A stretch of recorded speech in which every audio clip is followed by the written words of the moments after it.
Last week, before I actually took off on this vacation, I had multiple universities reaching out to me, which is not uncommon. The fact that it all happened in a week was pretty unusual.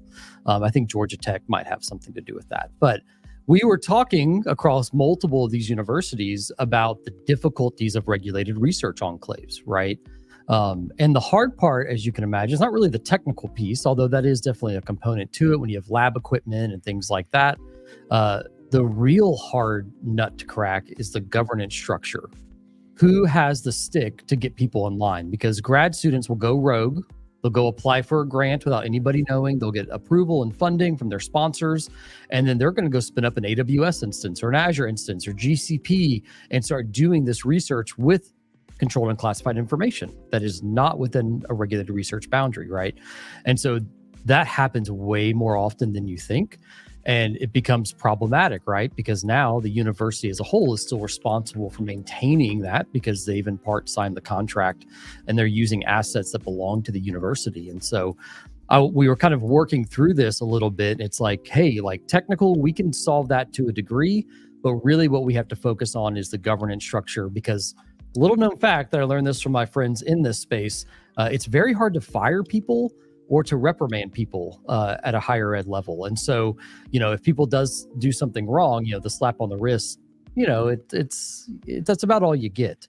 So my recommendation, try and build a governance, a central organization, the CIO's office, a CISO's office, something like that oversee all departments, all schools and their enclaves, or centrally manage all enclaves collectively.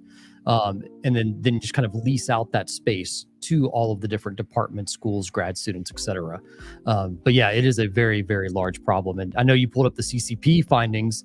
There's a lot of non-US persons in the mix as well. So not only do we have CMMC and DFARS 7012 requirements, but once you start mingling export control data in there with non-US researchers, without appropriate licensing, it becomes very, very problematic and a recipe for disaster.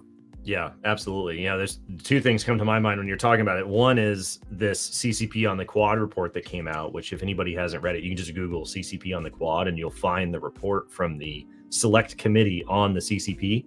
And they analyzed, they looked at like 8,000 different research papers from the higher education ecosystem where American researchers and stuff like AI, advanced composites, nuclear energy are collaborating with blacklisted PRC entities. And there's all these gaps where, the same type of information would be banned from being exported. It would be export control data to the PRC, but through various failures and loopholes, collaboration on that information is allowed to happen with entities who would not be allowed to get that information exported to them via other means. So it's definitely an interesting report. You should read through it. It's not exactly a calming beach read, but it is very informative.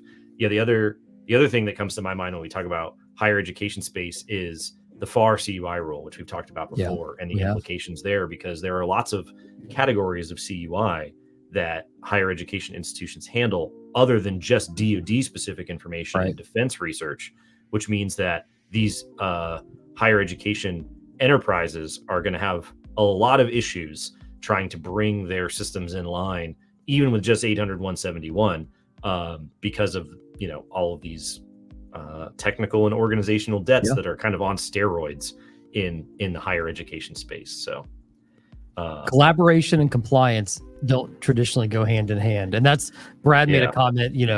University space like herding cats, basically, and that's really what it is. The problem is that a new cat shows up on your doorstep every day that you have to herd, right? And so it's like, that's where all the researchers and, come into play. It's like, oh, we've got a new grant that somebody signed off on that we got from the DoD to fund this type of research. It's like, why didn't anybody know about this until it's already too late? So I feel you on that, Brad.